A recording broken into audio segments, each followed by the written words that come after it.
नमस्कार, मैं विवेक मिश्र। आप देख रहे हैं PTC live.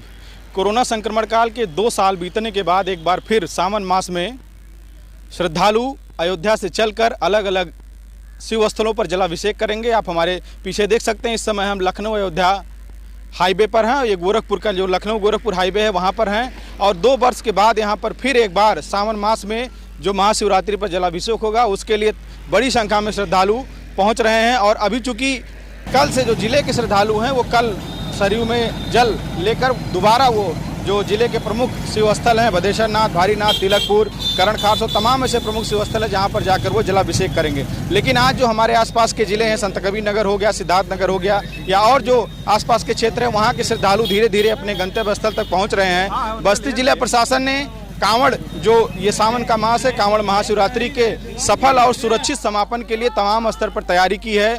ADG zone Gorakhpur Akhil Kumar ने 2 बार जिले का दौरा किया है। पहली बार उन्होंने हरैया में सभी एसओज के साथ, सीओज के साथ और पुलिस प्रशासन के तमाम अधिकारियों के साथ कई राउंड मीटिंग ली है और उनको पूरी ब्रीफिंग दी है कि सुरक्षा के स्तर पर किस तरीके से कहां पर सतर्कता बरती जानी है। इसके बाद वो बदेश्वर नाथ भी आए थे जहां पर उन्होंने सुरक्षा के तमाम बिंदुओं पर जांच की और ये सुनिश्चित किया कि किसी स्तर पर जिले स्तर के अधिकारी कर्मचारी के द्वारा कोई चूक ना होने पाए और जो कांवड़ियाँ हैं वो सुरक्षित जलाभिषेक करें और जो यातायात है उसको बहुत सुगमता से लोगों को वहाँ तक पहुँचाया जा सके।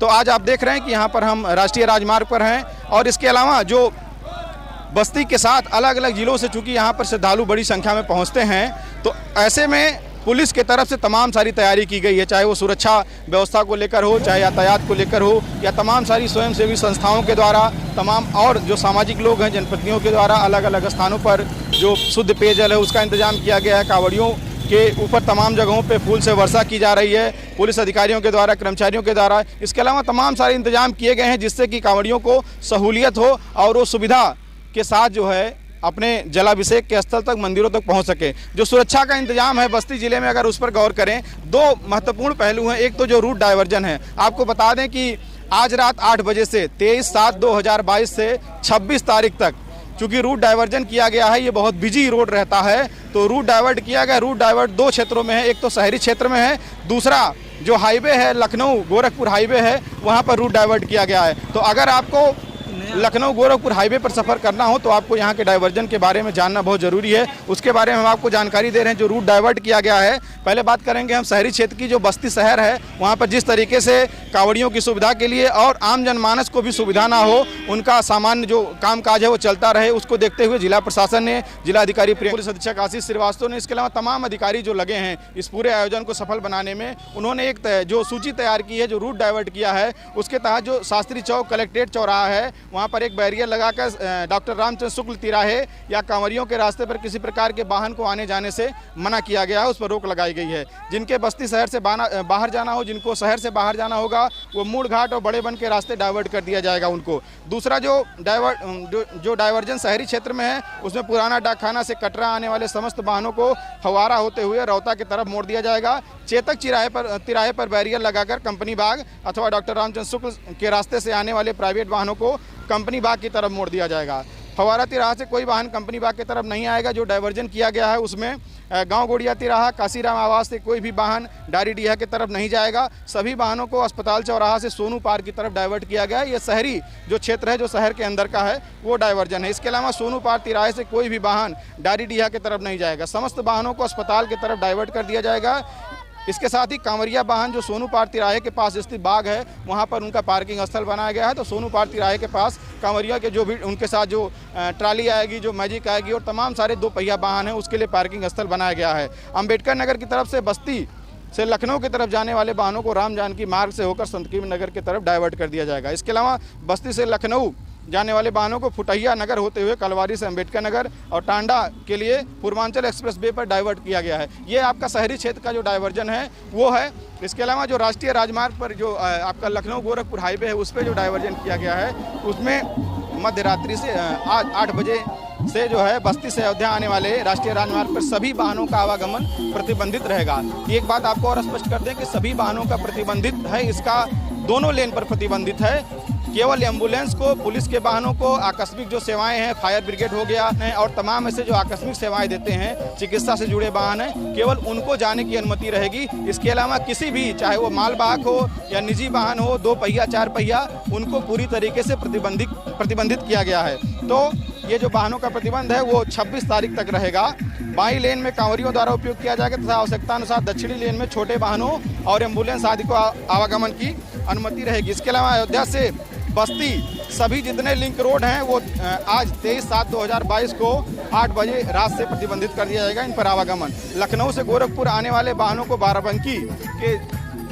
बाराबंकी से डायवर्जन किया गया है। अगर आपको लखनऊ से गोरखपुर जाना है तो आपको बाराबंकी से मुड़ना पड़ेगा, वहां से जरवल रोड, करनैलगंज, गोंडा, उतरौला, डुमरियागंज होते हुए आप खलीलाबाद से होकर गोरखपुर जा सकते हैं। इसके अलावा अयोध्या से बस्ती होते हुए गोरखपुर की तरफ से आने वाले वाहनों को कटरा से लकड़ मंडी, नवाबगंज, गोंडा, डुमरियागंज होते हुए गंतव्य मार्ग के लिए डाइवर्ट किया जाएगा। ऐसी व्यवस्था पुलिस और प्रशासन के द्वारा बनाई गई है। गोरखपुर से अगर आपको लखनऊ जाना है तो सभी वाहनों को खलीलाबाद से डाइवर्ट कर मेहदावल रोड होते हुए बांसी, डुमरियागंज, उतरौला और गोंडा होकर उनको आगे जाना होगा।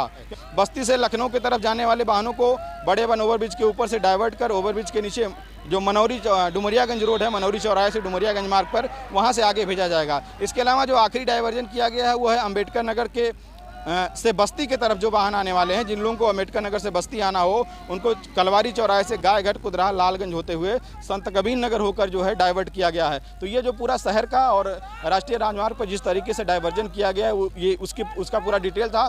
पहली बात तो अगर संभव हो तो आप इन 4 दिनों में हाईवे पर आने से परहेज करें, अगर कोई बहुत विशेष काम ना हो। लेकिन अगर आते हैं तो ये रूट चार्ट आपके पास ज़रूर होना चाहिए, जिससे कि आपको अपने गंतव्य स्थल तक पहुंचने में असुविधा ना हो। और दूसरा जो सबसे महत्वपूर्ण पहलू है वो है सुरक्षा का। तो बस्ती पुलिस ने और प्रशासन ने और एडीजी के स्तर से बड़ी संख्या में पुलिस कर्मियों को, पीएससी को और अन्य जो पुलिस के साथ सहायक जो पुलिस बल हैं उनको लगाया गया है। इसमें जो बस्ती में अगर देखा जाए तो पुलिस अधीक्षक के अलावा जो तमाम सारी टीमें, उसमें 2 अपर पुलिस अधीक्षक, 10 police deputy SP, CO rank के अधिकारी, 35 निरीक्षक, 280 उप निरीक्षक, 25 महिला उप निरीक्षक को लगाया गया है। इसके अलावा 8 उप निरीक्षक ट्रैफिक पुलिस के अलावा 1100 हेड कांस्टेबल भी लगाए गए हैं। 250 महिला कांस्टेबल हैं, 1.5 कंपनी पीएससी की लगाई गई है। इसके अलावा तमाम सारी और जो एलआईयू की टीम है और तमाम जो अलग अलग विंग हैं पुलिस के, उन सबको लगाया गया है। तो इस तरीके से पूरा जो शांतिपूर्ण ढंग से कांवरिया जो ये आ रहे हैं और इनको पूरा जो जलाभिषेक है महाशिवरात्रि का उसको संपन्न कराने के लिए पुलिस और प्रशासन के अधिकारी लगातार लोगों से, कांवड़ियों से मिल रहे हैं। आज भी जिला अधिकारी, पुलिस अधीक्षक और एडीएम स्तर के अधिकारी, तमाम थानों के जो पुलिसकर्मी हैं, एसओज हैं, सीओज हैं, उन्होंने तमाम कांवड़ियों से मुलाकात की, उनका कुशल क्षेम जाना। और इस बहाने वो जो पीछे जिस तरीके से लोग आ रहे हैं और उनकी जो कार्यशैली है उसके बारे में बहुत कुछ जानकारी ले रहे हैं। श्रद्धालु हमारे साथ हैं जो जिले के तमाम अलग अलग क्षेत्रों से, उनसे बात करेंगे और जानेंगे कि पिछले 2 साल में कोरोना काल में कैसे रहा और कितने वर्षों से लगातार वो जलाभिषेक करने के लिए आ रहे हैं। क्या नाम है आपका? शिवम चौहान। कितने साल से आप आ रहे हैं? 4 साल से। ये आपका चौथा साल है, बीच में गैप हो गया था? बीच में 2 साल का गैप। तो अभी क्या कुछ व्यवस्था पुलिस के तरफ से, प्रशासन की तरफ से कहीं कोई दिक्कत देखने कुछ नहीं मिल रही है? नहीं, कोई प्रॉब्लम नहीं है, मतलब देखभाल हो रही है। इस तरीके कोई असुविधा? नहीं कोई। आपका क्या नाम है? विजय मिश्रा। ये पहली बार जा रहे हैं? हाँ। व्यवस्था बढ़िया है? हाँ बढ़िया। कुछ चाय नाश्ता पीछे हुआ है? नहीं। तो कहाँ से जल लिए हैं आप? अयोध्या। कौन सा गांव घर है? प्रतापपुर। तो कहाँ जलाभिषेक करेंगे? बदेश्वर नाथ। अच्छा, बदेश्वर नाथ करेंगे। कितना साल हो गया जाते हुए? 6 साल सर। 6 साल जा रहे हैं। कितने साल अभी और जाना है? कोई पता नहीं है। अच्छा, जाते रहें, कोई मन्नत है? हाँ, जब तक बुलाएंगे तब तक जाएंगे। तब तक जाएंगे? हाँ, तो कुछ रविशंकर सोनी, कहाँ घर है? सल्टवा ब्लॉक। कितने साल से आ जा रहे हैं? 10 साल हो गया। 10 साल हो गए। तो अब मन्नत कुछ अभी पूरी नहीं हुई है? सब पूरी हो चुकी है। कितने साल अभी आएंगे जाएंगे? और जब तक दिल में श्रद्धा है तब तक आएंगे। तो ये जिले के अलग अलग क्षेत्रों से जो कांवड़ियाँ हैं वो सरयू से जल लेकर धीरे धीरे शिव मंदिर पहुंच रहे हैं। किसी को बाबा बदेश्वर नाथ जाना है, किसी को भारी नाथ जाना है, किसी को अलग अलग शिव स्थलों पर जलाभिषेक के लिए जा रहे हैं। आप देख सकते हैं जयकारा लग रहे हैं बाबा भोलेनाथ के और तमाम सारा अपना गाना बाजा बजाते हुए तमाम डीजे से अभी लोग जा रहे थे। डीजे की धुन पर नृत्य करते हुए भी मैंने आपको दिखाया। हमने लोगों से बात भी किया, कोई 10 साल से जा रहा है, किसी का पहला ये सावन है जिसमें वो जलाभिषेक करने जा रहे हैं। सबकी अपनी मन्नतें हैं। तो ये जो हर्षोल्लास है, जो खुशी है भक्तों का, आप सीधे तौर पर देख सकते हैं। बस्ती से विवेक कुमार मिश्र।